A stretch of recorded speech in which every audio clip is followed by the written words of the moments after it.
श्री गणेशाय नमः श्री पांडुरंगाय नमः श्री प्रभु रामचंद्राय नमः।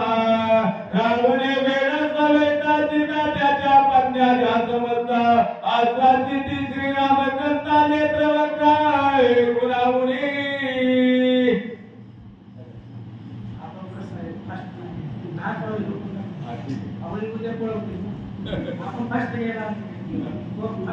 रावणे वेळ सविता सीता त्याच्या पत्न्याच्या समस्त आश्वासिता श्री रामचंद्र नेत्रवक्राय गुणावणी।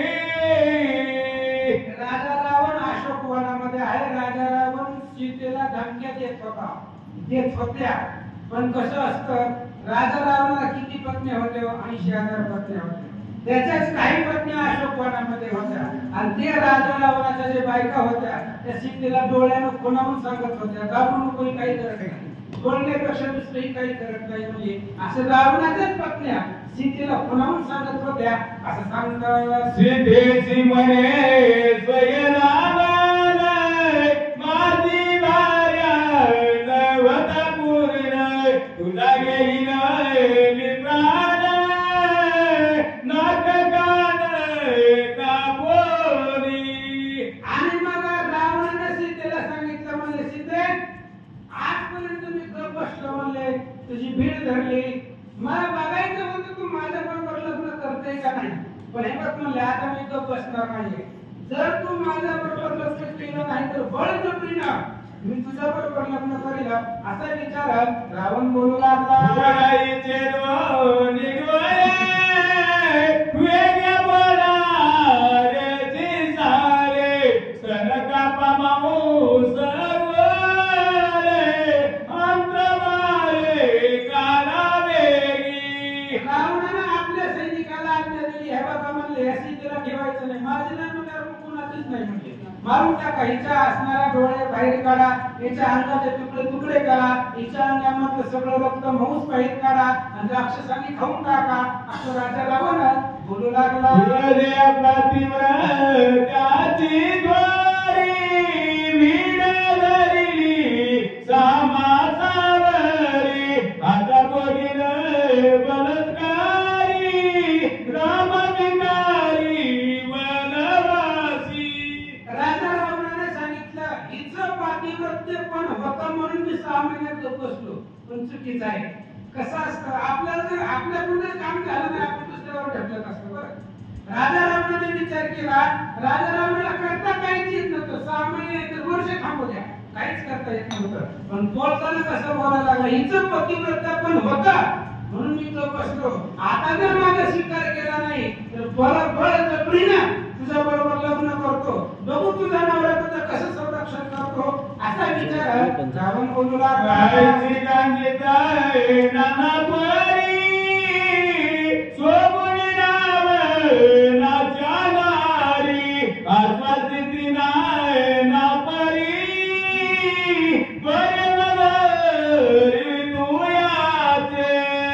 आणि बघा ज्यावेळेस रावणाने धमक्या दिल्या त्यावेळेस रावणाची जी पत्नी होते अशोकवनामध्ये राखणदार, त्या राखणदाराला असं वाटलं की सीता घाबरली असेल, सीता भीती करावण्याला दशमुखाचे ते किडू सीतेचे शब्द आहेत, पण त्यांना वाटलं बाबा हे राजाचं लेकरू आहे, ही घाबरली असेल म्हणून त्या सीतेला आश्वासन राक्षसी कशा देतात ऐका। देवी गंधर्वी अति सुंदरी नागकन्या निशाचरी आश्वासिता सीता सुंदरी गुणकरिती ते ऐकाय।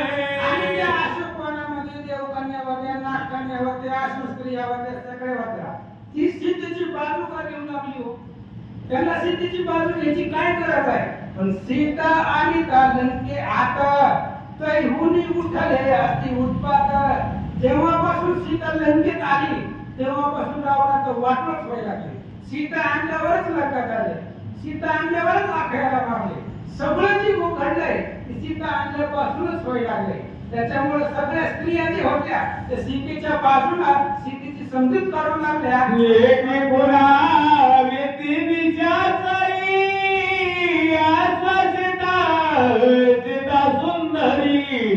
त्या करीती एकी गुणावती नेत्रांतरी एकीची संज्ञावस्थावरी एकी त्या निर्वारिती करी अंकुष्टावरी आणि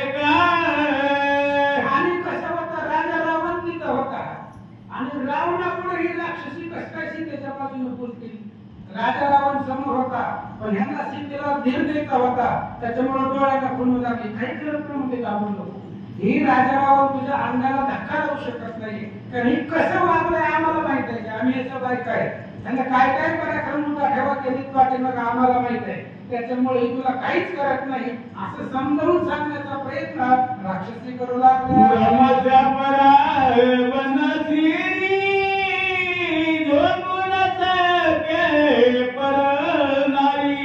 याचे काही न भयधरी निरधरी श्रीरामकांता.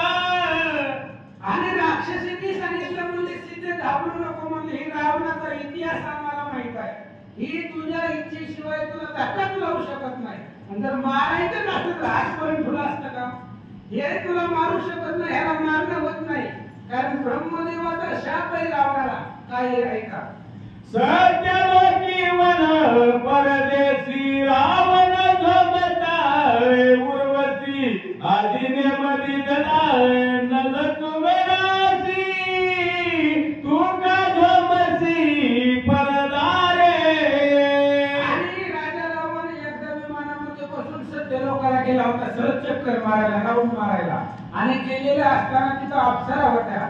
एका अप्सरेबरोबर राजा रावणानं बळजबरी केली होती त्यावेळेस नल कुबेरानं राजा रावणाला शाप दिलेला होता असं सांगतात.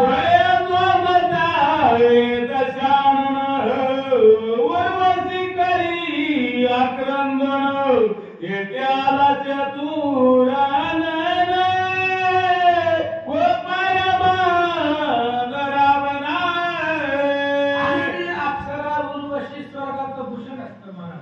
आणि त्या अप्सरेला त्रास दिल्यामुळे ती आक्रोश करू लागली रडू लागली आणि नल कुबेरापर्यंत ही वार्ता पोहोचली. त्या अप्सरेचा आक्रोश ऐकून ब्रह्मदेव तिथं आले असं सांगतात.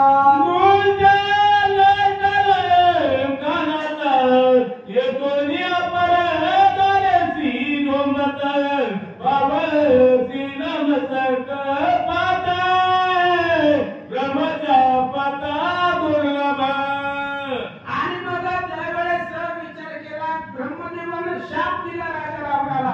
रावणा आजपासून आतापासून तू जर परस्त्रीला स्पर्श केला तिच्या इच्छेनुसार तर तू मरशील.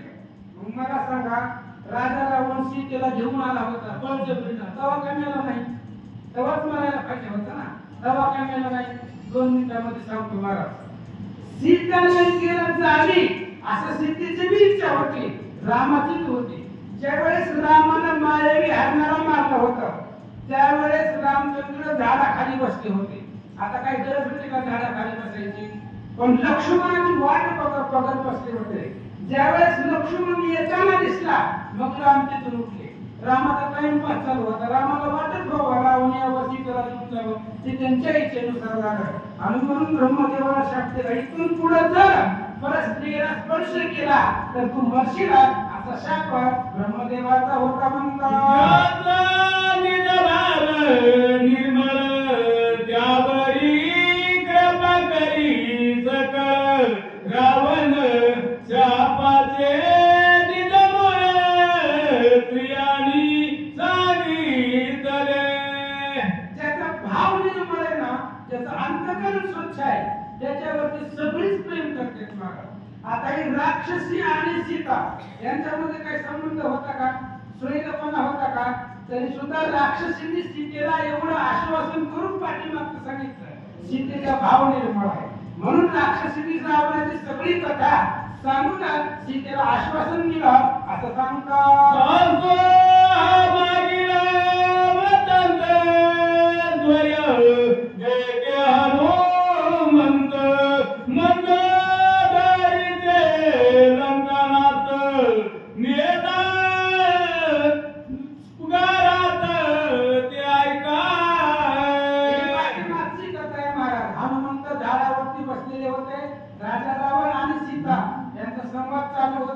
संवाद करत करत करत भांडणापर्यंत पोहोचलं होतं. राजा रावणानं तलवार उघडली होती. आता एक दुय्या सांगतो अजून एक. ज्यावेळेस राजा रावणानं तलवार उघडली सीतेला मारायला, त्यावेळेस हनुमंताच्या मनामध्ये विचार आला, आता जर मी नसतो तर सीतेचं काय झालं असतं. आपल्याला बी असं वाटतं महाराज कधी कधी, आम्ही नाही गेलो तर तुझी कोण सांगणार. अरे तू येऊ नको इकडं, तरी पण अध्याय होणारच. हनुमंताने विचार केला, आता जर मी नसतो तर सीतेला कोणी वाचवलं असतं. तेवढेच मंदोदरी आली आणि रावणाचा हात धरला. सांगायचं एवढंच, रामाला जर एखादं कार्य करून द्यायचं असेल तर तो कोणालाही पुढे ढकलतो आणि त्याचं काम करून घेतो. ही पाठीमागची कथा होती.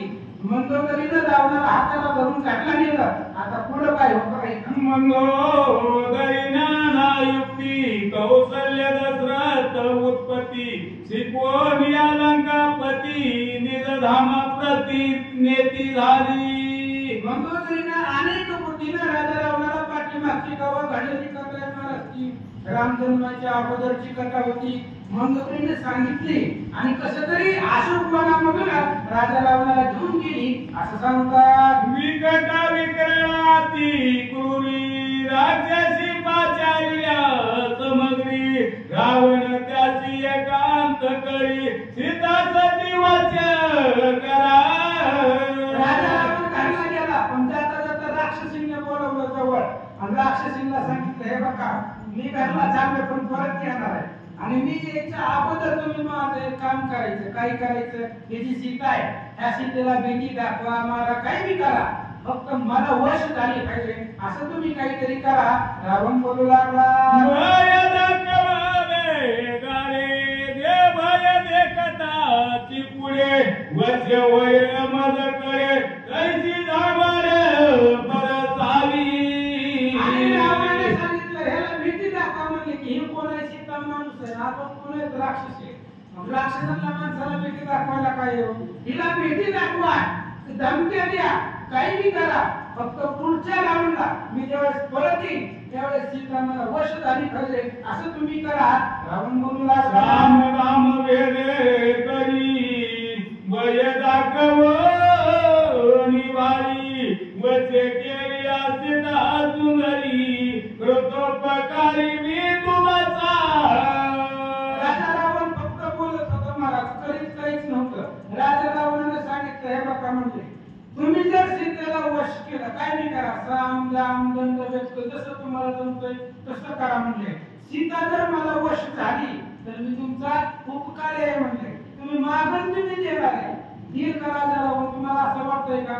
मारिकाला सांगितलं होतं, तू रामाला मारून ये, तुला अर्ध राज्य देतो. समजा मी म्हणतो मारीच गेला आणि मारिकानं खरंच रामाला मारलं, लक्ष्मणाला बी मारलं आणि संध्याकाळी मारीच मग घरी आला, अर्ध राज्य देईल.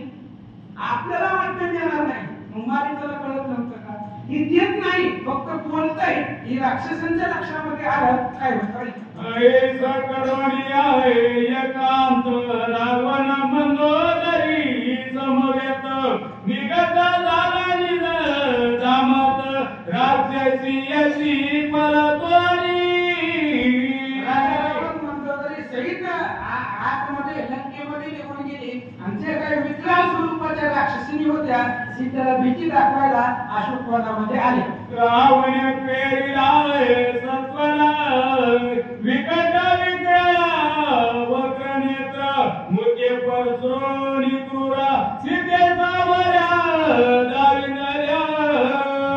आणि ते राक्षसी म्हणजे काय चांगले होते का? दिसायला सुंदर, आकराळ स्वरूप होतं त्यांचं.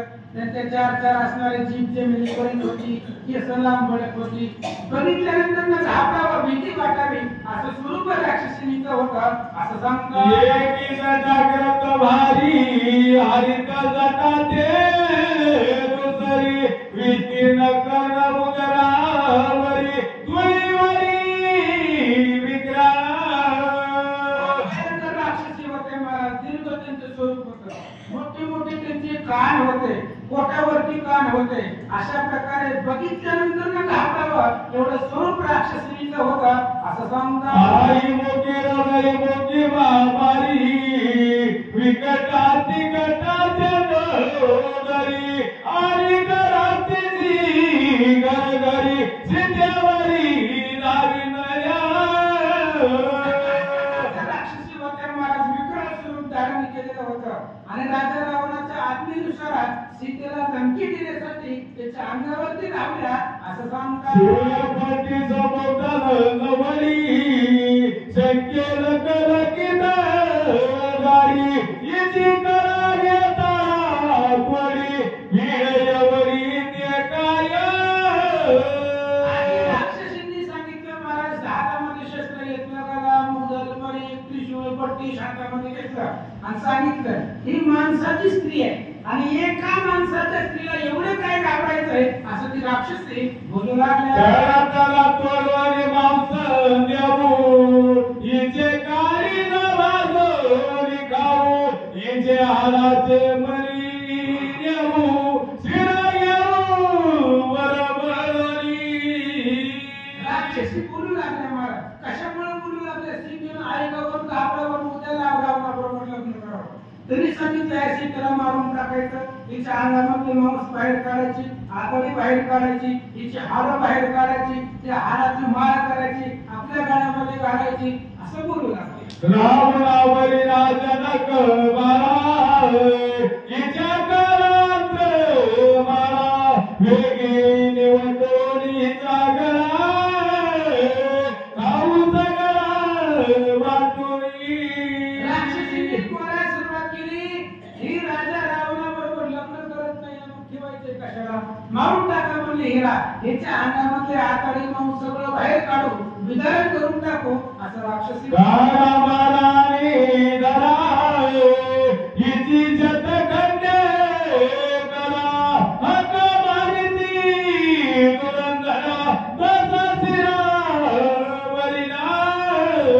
राक्षसींनी सांगितलं ही राजा रावणाबरोबर लग्न करत नाही म्हणले, कशाला ठेवायचंय? हिला मारून टाका म्हणले.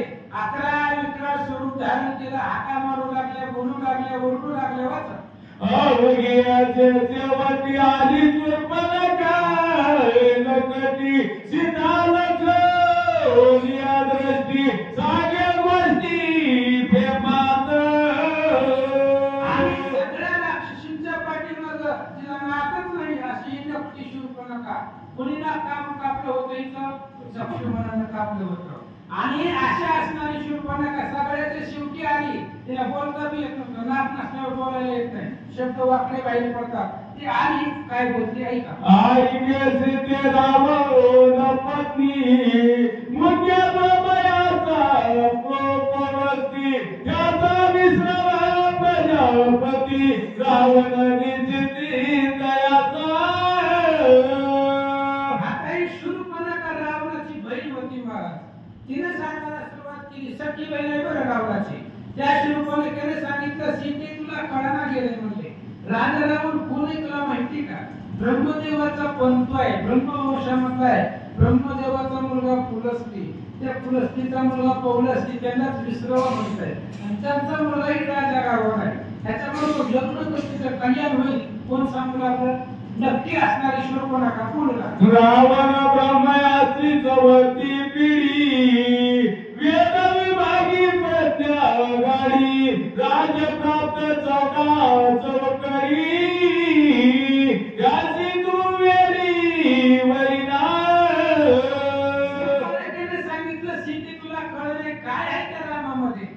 घालायला कपडे नाही ती, बापाने घराबाहेर हाकून दिलंय, चपला नाही त्या, काय त्या रामामध्ये? राजा रावणाकडे बघ म्हणले की 14 चौकडीचं राज्य आहे, त्रिभुवनावरती सत्ता आहे, देव त्याच्या इथं कामाला आहे, ब्रह्मदेवाच्या कुळामधला आहे, काय कमी आहे राजा रावणाकडे? तू जर होय म्हणली तर उद्याच पत्रिका छापू असं शूर्पणखा. रावण ब्रह्मवंशी ब्राह्मण श्रीराम सूर्यवंशी क्षत्रिय हिर याची तुझावर श्रेष्ठ वर्ण रावणाचा. अरे बाबा, रावण ब्राह्मण वंशामधला श्रेष्ठ वर्ण आहे. वही ब्राह्मण श्रेष्ठ वर्ण सांगितला गेला आणि राम क्षत्रिय वंशामधला आहे, पण तो ही नाही. त्याच्यापाशी काही रामापाशी काहीच नाहीये. राजा रावणाबरोबर लग्न करा. शूर्पणखा रावण सत्तासुरी आसुरी श्रीराम भिकारी ऋषी सिद्धी रावणा घरी राम फरारी वनवासी. शूर्पणखेने सांगितलं आमच्या बहिणीच्या घरी सगळं आहे म्हणले, दादाच्या घरी सगळं आहे, सर्व सिद्धी त्याच्या इथं कामाला आहे. अरे त्रिभुवनाचा मालक आहे म्हणले माझा दादा, आणि रामापाशी काय हो भिकारे, रामाला खायला भेटत नाही एका टायमाचं, फळ खाऊन जगतोय आणि रावणाच्या इथे सिद्धी कामाला येतं असं शूर्पणखा माझा बोला ऐकता वै रावणाची प्रियकांता दिव्य भोग भोगी तपता सौभाग्य सीता जगमारी. आणि शूर्पणखेने सांगितलं माझं जर तू ऐकलं तर उद्या लोक तुला चांगलं म्हणतील, सौभाग्य म्हणतील. रामापाशी काही राहिलेलं नाहीये, राजा रावणाबरोबर लग्न कर, सगळ्या स्त्रियांमध्ये रावण तुला पट्टराणी बनवतोय, सगळे तुझे लाड पुरविला, जगामध्ये तू सर्वश्रेष्ठ होशील असं शूर्पणखा बोलू लागली. वाहन गदस्कंदी मैत ताजान जगवानी सौभाग्य पण दैत्य पर्णन रावणाचे. आणि शूर्पणखेने सांगितलं गाढवाच्या अंगावर बसण्यात मला का हातीच्या अंगावर. जी शूर्पणखा बोलू लागली हे बघ म्हणले काय राहिलं नाही म्हणले त्या रामामध्ये. राजा रावणाकडे बघ म्हणले त्याचं ऐश्वर्य आहे, राजा रावणाबरोबर जर तू लग्न केलं तर लोक तुला उद्या चांगलं म्हणतील असं शूर्पणखा बोलू. शूर्पणखेचे ऐकून निवचन सीता साधी येळसून दैसा हंस न पाये सेन दैचे वचन उपेक्षी. शूर्पणखा रावणाचं वर्णन करू लागली महाराज. सीता बघत पण नव्हती त्याच्याकडे, कारण सीतेला माहित आहे ऐश्वर्य जरी असलं तरी संपणार आहे. आणि काय ते राजा रावणाकडे काय नाही कोणी बघितलं की भिकारी म्हणाला होता, मग मला बघितल्यावर तुझा दादा भिकारी होऊ शकतोय, मी आल्यावर त्याला पाणी पाजायला मी कोणी राहणार नाही म्हणजे काय नाही म्हणजे. जसं उपेक्षा केल्यानंतर उपेक्षा करून टाकली त्या शूर्पणखेकडे पाहिलं सुद्धा नाहीये असं सांगतात. सीताने दी प्रतिवचन शूर्पणखा कोपायमान हिची दिवाकान कापून रक्त पिन जायचे. आणि शूर्पणखेने ज्यावेळेस सीतेने उपेक्षा केली त्यावेळेस शूर्पणखेला राग आला आणि शूर्पणखेला सांगितलं मारा म्हणले हिला. सगळी मारा म्हणत होती, मला जवळ कोणी जात नव्हतं. राजा रावण सुद्धा मारा म्हणला पण राजा रावणाची हिंमत झाली नाही. शूर्पणखा बी मारा म्हणते तू मार की तुला काय व्हायला लागले, तो तुझ्या भीती पाठवतो. सगळीजण त्या असणाऱ्या स्थितीला भीती दाखवण्याचा प्रयत्न करू लागले. आनंदाच्या मर्यासीचे मांस करू पहाराचे अंगे विभागू विभागाचे तळासी खाऊ सीतेची अवघ्याही. आणि राक्षसींनी सांगितलं हिच्या अंगाचे तुकडे तुकडे करू म्हणजे 100 तुकडे करू आणि आपण बसलेल्या सगळ्या राक्षसी आहेत एका ताटामध्ये सगळं त्या ठिकाणी तिचं शरीराचे तुकडे वाटून भक्षण करू असं सांगतात. सीता मेले मांस समेले मत्स्ये ते चांगले खातानंद कलोळे नाचून कुंभळे गोदरी. राक्षसींनी विचार केला मांसाचा मांस आहे आणि आपलं खाद्यामध्येच नरभक्ष आहे, आपण मांस सहज खातो म्हणले, मग ही आपल्याला हिचं जर मांस आपण खाल्लं तर आपल्याला आनंद वाटेल होय. म्हणजे मांस खाणं हे कोणाचं खाद्य आहे, राक्षसाचं. आपल्याला तो विषय बोलायचा नाही, पण ज्यावेळेस हिचं आपण मांस खाऊ त्यावेळेस आपल्याला आनंद वाटेल. निकुंभलेच्या ठिकाणी बंद घालू असं सांगतात. सीताईच्या परी बेड सावित्री अति धुरंधरी सीता त्याचे भय न धरी श्रीरामचंद्री निजबोध. आणि मग त्यावेळेस एवढ्या राक्षसी भीती दाखवत होत्या महाराज, पण सीता त्यांची भीतीच करत नव्हती, कारण सीतेला एक विश्वास होता महाराज. कोणता? रावणे माझा केलिया घात ऐसा प्रतापी श्री रघुनाथ यमाचे पारोनिया दात मज निश्चित सोडविलं. एवढा विश्वास पाहिजे महाराज भक्ताचा देवावरती. सीतेला माहिती होतं ह्या रावणानं मला मारून जरी जरी टाकलं तरी यमाचं थोबाड फोडून मला वाचवण्याची ताकद माझ्या नवऱ्याकडे आहे. त्याच्यामुळे सीता घाबरत नव्हती असं सांगतात. नकरी रुदन वेदिन श्रीराम सुखे सुख संपन्न राक्षसीचे भय मान तळा समान सीतेशी. सीता घाबरत नव्हती महाराज. भीतीच कशावर? राम पाटीला असल्यावर काय भीती हो? काहीच होत नाहीये. सीता या राक्षसांना घाबरत नव्हती. निशंक निगडी बसलेली होती असं राक्षसींनी पाहिलं म्हणतात. नित्य श्रीराम नाम स्मरत सीता देई विधेयता शंका न मनी छेदिता याची स्वकारता अनुवादे. आणि सीता निगडी होती महाराज. सीतेचं दुसरं नाव वैदेही आहे. काय? वैदेही. जी देहावरच नाही. तो देहावर नाही त्याला देहाची भीती असेल का?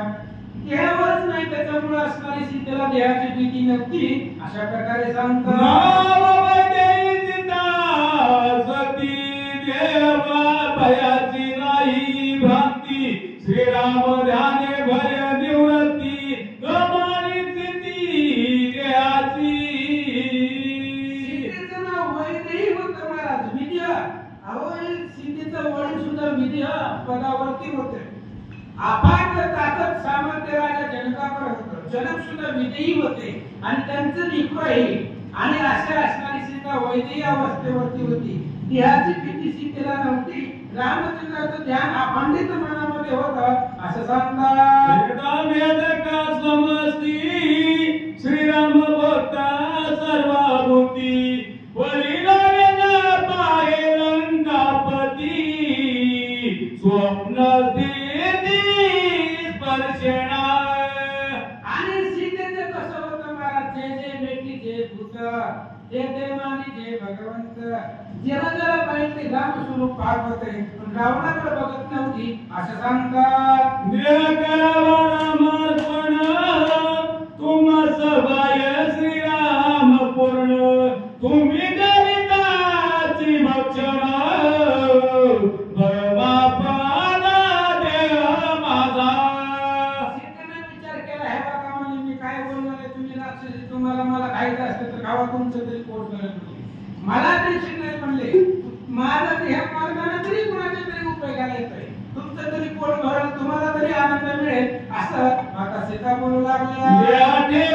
कृत्रिम होती बोलावा उपकारार्थी मधवचारे तुम्ही समस्ती तुमचा सर्व बुद्धी श्रीराम.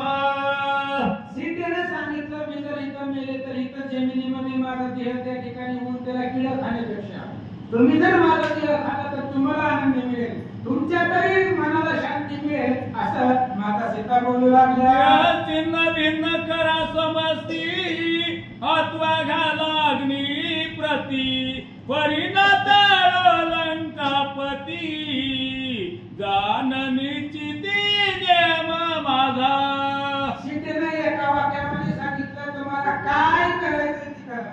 माझे तुकडे करा, मला मारून टाका, माझा देह अग्नीमध्ये जाळून टाका पण रावणाला मी स्पर्श करणार नाहीये. माता सीता बोलतात. कराल विक्राल वदनाकृती गरगरा कमाल किती नाही मरणे लंकापती स्वप्न सुसुप्ती जागृती. आणि सीतेने सांगितलं हे बघा म्हणजे तुम्ही किती जरी मोठ्याने बोलला तरी मी घाबरत आणि तुम्हाला काही करायचं ती करा. स्वप्नामध्ये सुद्धा मी राजा रावणाला स्पर्श करणार नाहीये असं माता सीता बोलतात. दे कोणी सीता सती राक्षसी चला कापती हे सोबलिया माप्रती कैल शांती अवघ्याची. आणि राक्षसांनी विचार केला. राक्षसींनी हे बघा म्हणले आपण एवढे भीती दाखवण्याचा प्रयत्न केला एवढा भीती दाखवण्याचा प्रयत्न केला तरी सुद्धा ही सीता भेट नाही निघली आहे आणि आपण जर हिला आता बळजबरी करायला गेलो तर आपल्याला मरण येईल असा विचार राक्षसी करतात. आमचा द्वेष न करी सीता सर्वभूती देखे रघुनाथा रामनाथ्यसी चरिता आपा समता वचनी म्हणे. राक्षसींनी विचार केला महाराज कसं असतं 2 मिनिटं सीतेची संगत झाली तरी राक्षसीचं मन बदलतं बरं. चांगल्या संगतीमध्ये 2 मिनिटं जरी आले तरी अंतःकरणाचा विचार पालटतो. राक्षसींनी विचार केला ही सीतेच्या मनामध्ये कपट नाही, ही सगळ्यालाच राम पाहते, पण रावणाची आज्ञा असल्यामुळं कारण त्याच्या घरचं खात नाही आणि घरचं खातं म्हणल्यावर त्याचं ऐकावं लागतंय. अशा प्रकारे राक्षसी बोलतात. संदीपात पाले मरण ऐकण्याची आपण स्वय गुण गुण करीती. आणि मग विचार केला राक्षसींनी आता जर आपण सीतेवरती बळजबरी करण्याचा प्रयत्न केला तर सीता तर आपल्याला घाबरणार नाही, पण सीतेचा अभिलाषानं रावण मरणार आहे. श्री जगन्निजनाची भगनी राक्षसी सत्व शिरोमणी गुरुराक्षसी ते निवासी सत्यवचनी अनुवादे. स्त्री जर का रावणाची विभीषणाची बहीण होती, रावणाची बहीण होतीच की, म्हणजे तर रावणाचा शब्द का दिला नाही विभीषणाची बहीण आहे. स्त्री जर काही रावणाची सुद्धा बहीण होती, पण तिथं सांगितलं विभीषणाची बहीण आहे. सत्वमूर्ती होती, शिरोमणी होती. काय सांगते ऐका. या केल्यास तास्याला सौभाग्य देखिल्या स्वप्न सीतेची घालून लोटांगण विरुद्ध वचन न बोलावे. त्यानं राक्षसींना सांगितले हे बघा म्हणजे रात्री मी झोपले होते तेव्हा मला स्वप्न पडले आणि माझं स्वप्न खरं होते, पहाटे पडलं होतं. ते स्वप्न माझं खरं झालं होतं. काय काय स्वप्नामध्ये घडलंय मी बघितलंय, तुम्हाला सांगते ऐका. सीतेची काऊ पाहता राक्षसी तुम्ही खाले आपण आपणाशी सीता सती सत्वराशी विरुद्ध असीन म्हणावे. त्याने सांगितलं या सीतेच्या नादी लागू नका, सीतेला वाईट बोलू नका. मी स्वप्नामध्ये जी प्रत्यक्ष बघितलंय तसंच घडणार आहे असं त्रिजटा बोलू लागले. सीता सर्वभूती समान तुम्ही का बनावे विरुद्ध वचन जानकी जगदंबा परिपूर्ण वंदा चरण तुम्हीचे. राक्षसीने सांगितलं हे बघा म्हणजे ही आदिशक्ती जगदंबा आहे. हिने जरी विचार केला तर तुम्हाला मारायला काय वेळ लागणार आहे, पण ही सगळ्यामध्ये रामाला पाहते. मग तुम्ही या विनाकारण करत का त्रास देत आहे. त्रिजटा बोलू लागली.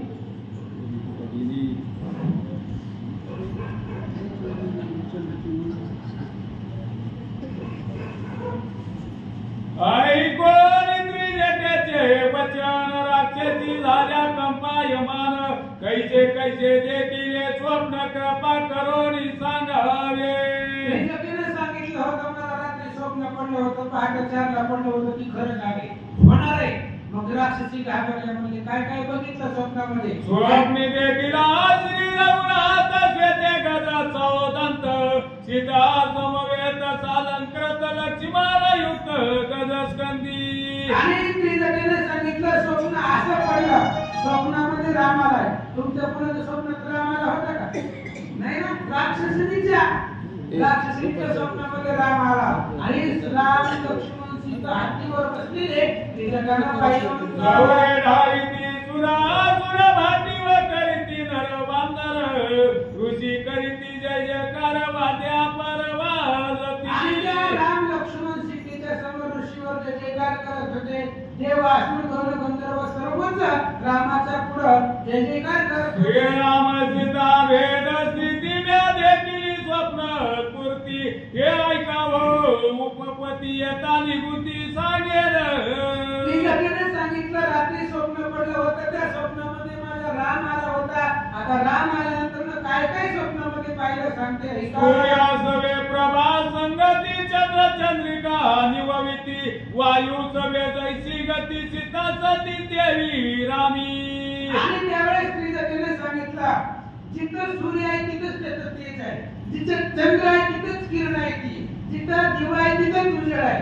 तसं किंवा जिथं साखर आहे तिथंच गुळ आहे. ही साखर आहे, गुळ आहे. कारण साखर आणि गुळ वेगळी करता येते का? दुकानात जायचं त्याला सांगायचं आहे बघ साखर तुला मला गुळ दे, देता येतं. तसं राम आणि सीता एकच आहे. त्रिजटा संगोलाबी सवे तुम देता कर्पुरा सवे सुगंधता जळा सवे शीतळता तैसी सीता श्रीरामी. कापूर आला की कापरापाशी सुगंध आहे, पाण्यापाशी थंडता आहे. अशा पद्धतीने रामापाशीच सीता आहे किंवा सीतेपाशीच राम आहे असं सांगतात. आईची श्रीराम सीता सती स्वप्नी देखे भी सभाग्य स्थिती देखली रावणाची दुर्गती ते उपपती अवधारा. त्याने सांगितलं असं मी स्वप्नामध्ये राम पाहिला. आता रावणाची बी काय दुर्गती झाली होती मी स्वप्नामध्ये पाहिलंय. काय काय रावणाची अवस्था झाली आहे का? स्वप्नी रावण देखील दृष्टी सर्वांनी चेदूराची उठी चेदूर वटी लालाटी मालकंठी आरत पुष्पांच्या. आणि रावणाला मी स्वप्नामध्ये असं पाहिलंय की सर्व अंगाला सिंदूर लागलेला होता, पुन्हा आलत लाल भडक फुलांच्या माळा गळ्यामध्ये घातलेल्या होत्या असं रावणाला स्वप्नामध्ये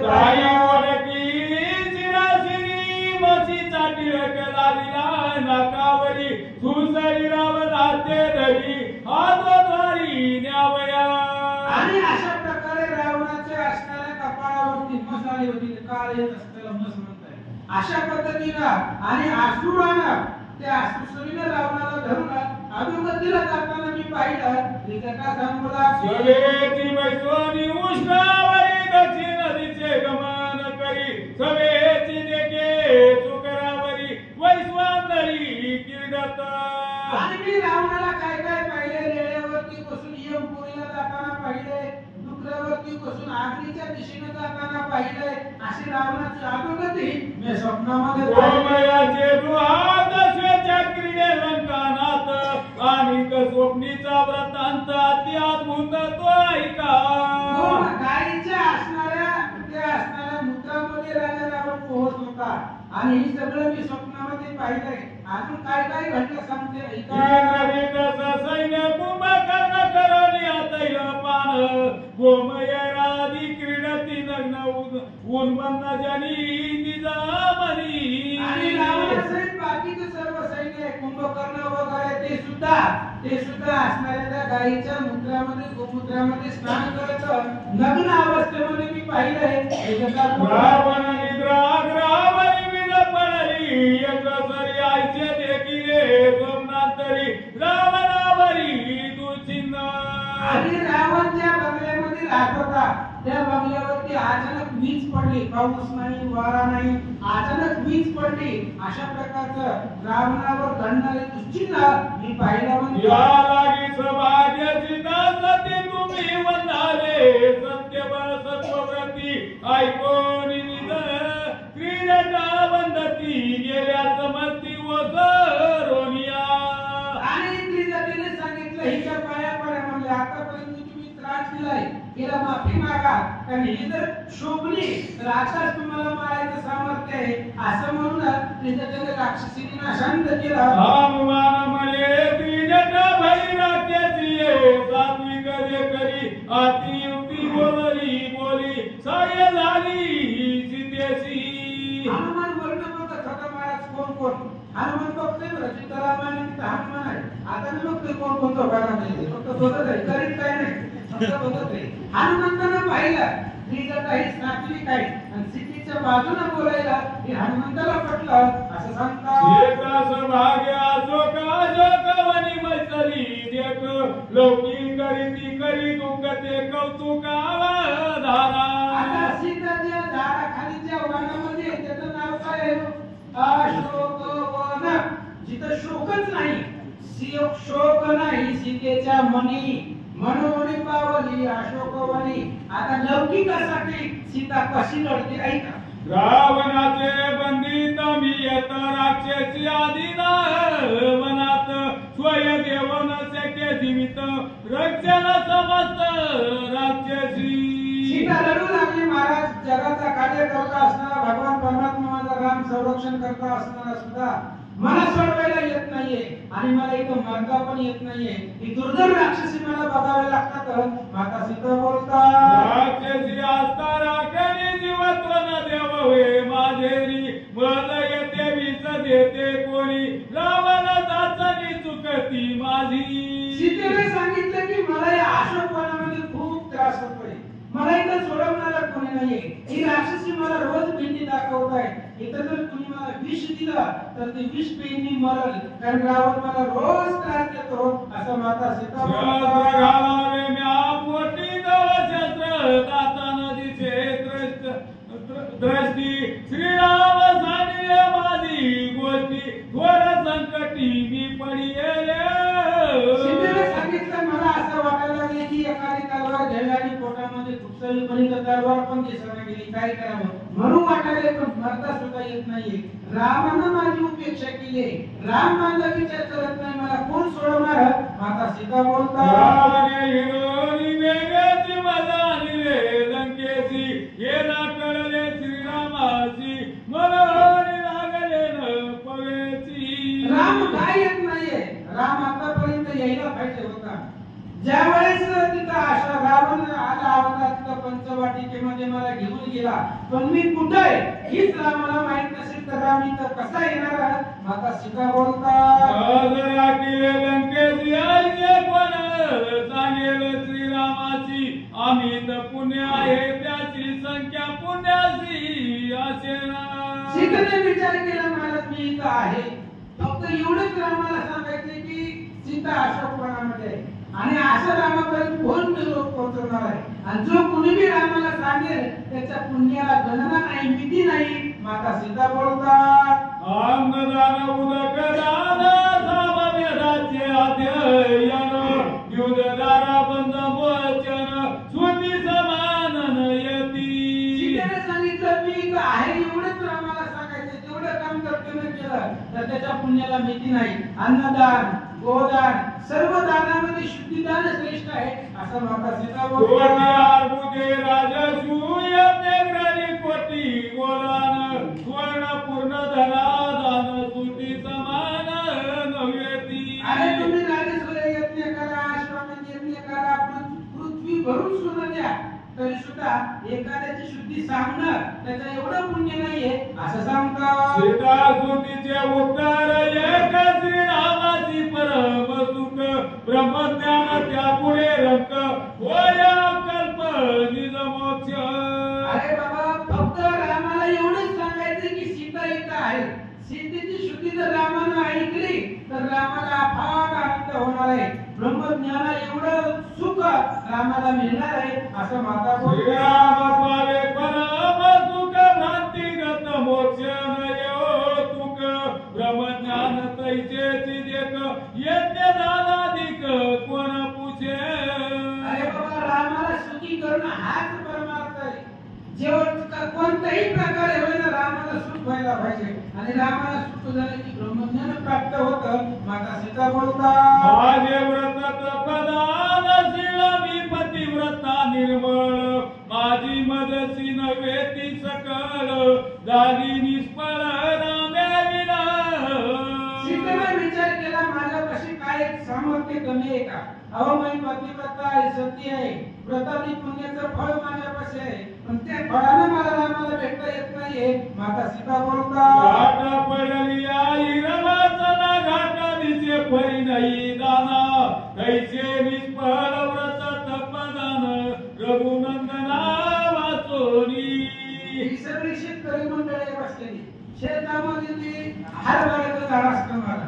या हरभऱ्याचं झाडाला दिसलेली हरभरा असतात ती हिरव्या कलरची असतात.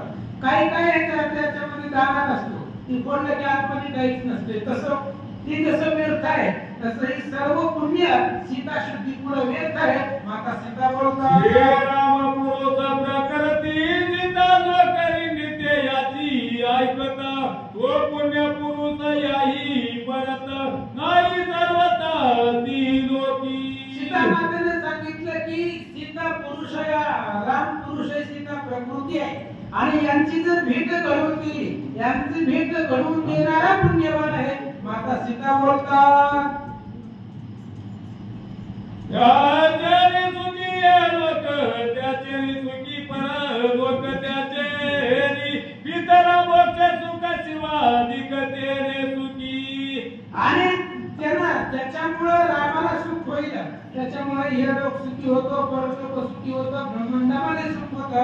माता सीता बोलतो रामाची गोष्टी त्या मजवतील पुण्याच्या कोटी हनुमानाचे वृक्ष संपोटी लाल गोटी भेटावया.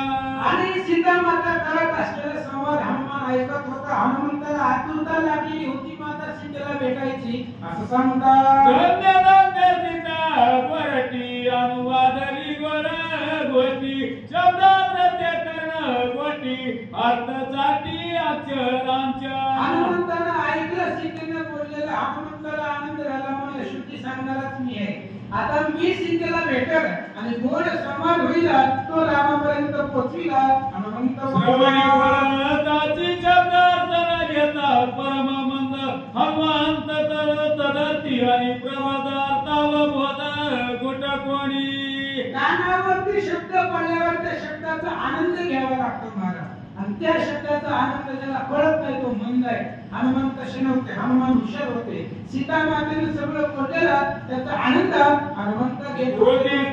हनुमंताचा इची भेटी घेता विकल्प मानील पैसिता आला मागुता रावण.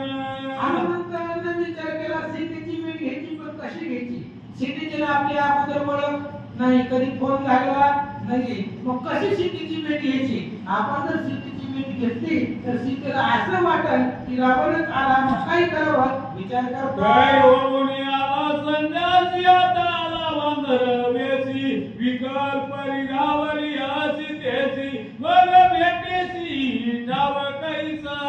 हनुमंताने विचार केला आपण जर सीतेला भेटलो तर सीतेला असं वाटेल पाठीमागं भिकाऱ्याचा वेश घेऊन आला आणि आता वानराचा वेश घेऊन आलाय. मग सीतेच्या मनामध्ये जर विकल्प झाला तर कोण गोष्टी होणार नाही. तर विचार हनुमंत करतात. भेटी घेऊन स्वय जाता काय सांगू श्री रघुनाथा तुरून देखील म्या सीता हे सांगता मूर्खत्व. हनुमंताने विचार केला सीता आपण पाहिली आणि जर तिची भेट न घेता रामापाशी गेलो आणि रामाने जर विचारलं हनुमंता काय माझी सीता बोलली, तिने काय विचारलं, तेव्हा मी रामाला काय सांगू असं विचार हनुमंत हनुमंत कशी काय बोलली सीता काय सांगावे समजता वांदर नाता सुग्रीवा. अरे मी जर किष्किंधेमध्ये गेलो तर मला प्रत्येक जण विचारेल हनुमंता सीता काय बोलली, काय संवाद झाला, कशी बोलली. त्यावेळेस मी सगळ्यांना काय बोलू, काय राजा सुग्रीवाला तोंड दाखवू विचार हनुमंत. श्रीराम पद पद पूजे जे देखून तेव्हा माझे काळे वदन प्रतिवचन न वदवे. अरे प्रत्येक जण मला विचारेल माता सीता काय बोलल्या, काय काय गोष्टी झाल्या, काय काय संवाद झाला. तेव्हा मी काय बोलायचे, काय उत्तर द्यायचं विचार करता. समुद्र मोरी हनुमंताला गेला अवघे व्रत वांदर टोले देतील माता फटफटता करतील. हनुमंताने विचार केला मी जर न भेटता गेलो तर एवढ्या लांब समुद्र उल्लंघून आलो गेलो काय मूर्ख आहे म्हणतील ते. हनुमंताला काही कळलंच नाहीये. अशा प्रकारे मला परत नावं ठेवतील का विचार कर. सीतेची न घेता एकांत भेटीच्या न पुसता भुय गोष्टी बद गेल्या परतटी राम जगजेटी शोभेल. सीतेची एकांतामध्ये जर मी भेट घेतली नाही, सीतेबरोबर जर मी संवाद केला नाही, तिच्या अंतःकरणामध्ये जर गोष्टी विचारल्या नाही तर राम माझ्यावरती रागावतील. हनुमंत बोलला एकांतीनं भेटता सीता तिथे भुय गोष्टी न पुसता तरी मी भेटलो श्री रघुनाथा काळ करतांत तो शोभेल. मी जर सीतेला बोललोच नाही, एवढ्या लांब आलोय महाराज, जर सीतेबरोबर संवाद केला नाही, तसंच मी निघून गेलो तर राम माझ्यावरती रागावतील. हनुमंत बोलता राम नेत्रीचा क्रोधाग्नी बद जाईल तक्षणी भेटी न घेता सीता जननी जाता येतो नि प्रसाद. हनुमंताने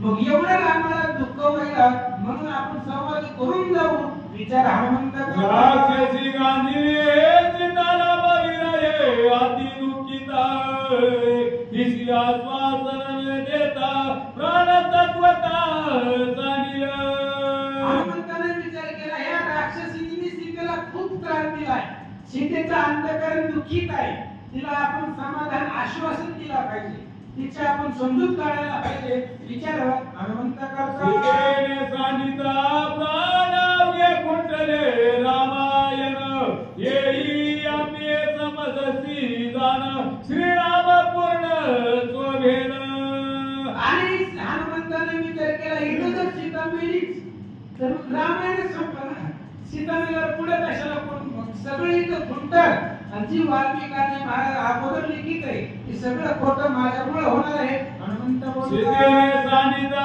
प्राणासी येई आपयस माझे शिरासी हे न सांगता श्री रामापासी महादोषासी मी होईना आणि हनुमंताने विचार केला जर जी सीतेने इथं जीव सोडला तर मग सीतेला मारण्याचं कारण मी आहे मग एवढ्या लांबून मी सीतेला मारायला इथं आलो का बरं सीता तर मेली तर ही गोष्ट मला रामाला सांगावी लागेल मग कोणत्या तोंडाने सांगावी विचार शुभाशुभ यथार्थ वार्ता सद्गुरुजीन सांगता परम दोष शिष्याचे माता वचन कथा गुरु द्रोही हनुमंताने विचार केला महाराज गुरुपाशी सगळं सांगायचं वाईट असो किंवा चांगला असो हे गुरुला सांगावं लागतं गुरुपासून जर लपवलं तर दोष लागतो हनुमंत बोलता लोक नवे श्री रघुनाथा सुख पाये सीता सीता सती सीता